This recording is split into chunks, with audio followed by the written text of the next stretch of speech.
घरात एकतर सिनियर कलाकार म्हटलं तर तुम्ही आणि वर्षाताई होतात. सो आत्ता जे हे एविक्शन झालं तर लोकांना असं बऱ्याच जणांची असं म्हणणं होतं की तुम्ही फिजिकली टास्कमध्ये देखील तुम्ही तुमचे 100% दिले आणि तुम्ही स्ट्रॅटेजी आखण्यातही तुमचे 100% होते. तिथे कुठेतरी वर्षाताई कमी पडत होत्या. सो हे एविक्शन कुठेतरी थोडंसं फेअर अनफेअरमध्ये काय वाटतं तुम्हाला? खरं तर यावर मी फार भाष्य करणं बरं नव्हे, पण मला असं वाटलं होतं की जे 4 लोक आम्ही नंतरचे होतो त्याच्यामध्ये मला DP धनंजय किंवा जान्हवी ज्या पद्धतीनं खेळतीये आता वेगळी पर्सनॅलिटी म्हणून, असं मला त्यांच्याबद्दल वाटलं होतं. ताईंचं जे खेळातलं कॉन्ट्रिब्युशन होतं ते थोडंसं डेफिनेटली त्यांचं वय लक्षात घेता किंवा त्यांची सिनियरिटी लक्षात घेता ते थोडंसं कमी होतं. पण बाकी बोलण्यात पटाईत आहेत ताई, म्हणजे बोलण्यात एखाद्याला गार करतील, त्या जी भाषा वापरतात त्या भाषेतनं त्या उत्तम खेळत होत्या आणि मला वाटतं तो खेळ लोकांना कदाचित आवडला असेल आणि म्हणून त्यांना वोट आऊट नसेल केलं. बाकी असं वाटायचं कधी कधी की ताई जरा नॉर्मल बोला ना, जरा नॉर्मल भाषेत जे आपण कलोकियल आपण बोलीभाषा बोलतो ना, असं सतत नका ना. बाकी तुम्ही कॅमेरासमोर किंवा बिग बॉस बोलतात तेव्हा त्यांच्याशी आमच्याशी नॉर्मल बोला ना, असं वाटायचं. पण ते गमतीचा भाग वगळला तर बाकी ताई वॉज गुड, गुड इनफ. आणि मे बी ती सिनियरिटी पण लक्षात ठेवून कदाचित त्यांना म्हणजे अजून कोणी लोकांनी वोट आऊट केलं नसेल.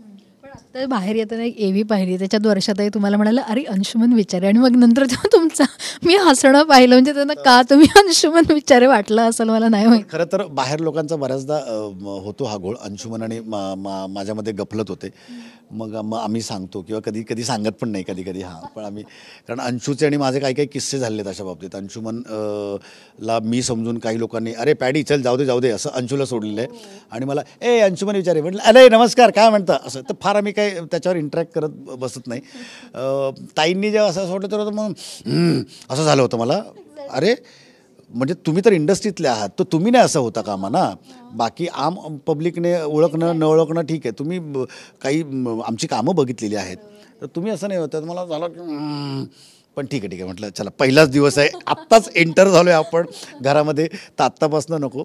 पण मग नंतर त्यांच्या राहिलं लक्षात, मग त्यांनी ते प्रॉपर.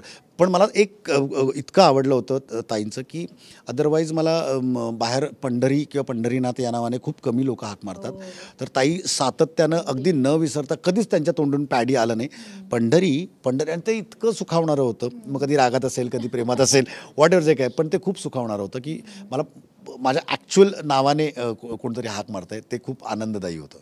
पण आत्ता वर्षाताईंचं एकंदरीत गेम पाहता पॅडी दादा, पहिले ज्यांच्याशी भांडण झालं ज्यांच्या विरोधात ते उभ्या होत्या त्यांच्यासोबत आत्ता ते आहेत. सो हा गेम कशासाठी चेंज झाला असावा असं तुम्हाला वाटतं?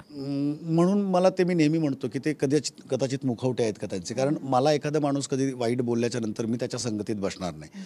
मला त्याचं कुठलंच नको, मला चांगलं नको वाईट नको, तू नको, तुझे विचार मला पटत नाहीत तर मी नाही बसणार तुझ्यासोबत. तर मी त्यांना तेही एकदा समजावण्याचा प्रयत्न केला, ताई ज्या लोकांना आपण सोबत घेऊन आपण इथपर्यंत आलो आहेत आपण ग्रुप म्हणून, तर तुम्ही चुकीच्या म्हणजे जे लोक तुम्हाला काय वाटेल ते बोलले त्या लोकांसोबत तुम्ही कसं बसता. तर अरे नाही मला ती छान वाटते. तर मला तेव्हा जरा वाईट वाटलं होतं, पण हे कधीतरी पुढे जाऊन असंच होणार आहे हेही लक्षात आलं. कारण जान्हवीने ज्या पद्धतीनं सुरुवात केली, मग ती निक्कीचं त्यांना ओके होतं, निक्कीसोबत त्या बसायच्या गप्पा मारायच्या, तर मला ते फार नव्हतं आवडलं. पण मे बी ते गेमसाठी असेल किंवा त्यांचा स्वभावच तसा असेल, ते मला काय फार जाणून घेण्यात इंटरेस्ट नव्हता. ताई तुमचा गेम तुम्ही खेळा आणि लोक बघतील आणि तेव्हा तुम्हाला ते सांगतील जे काय आहे ते.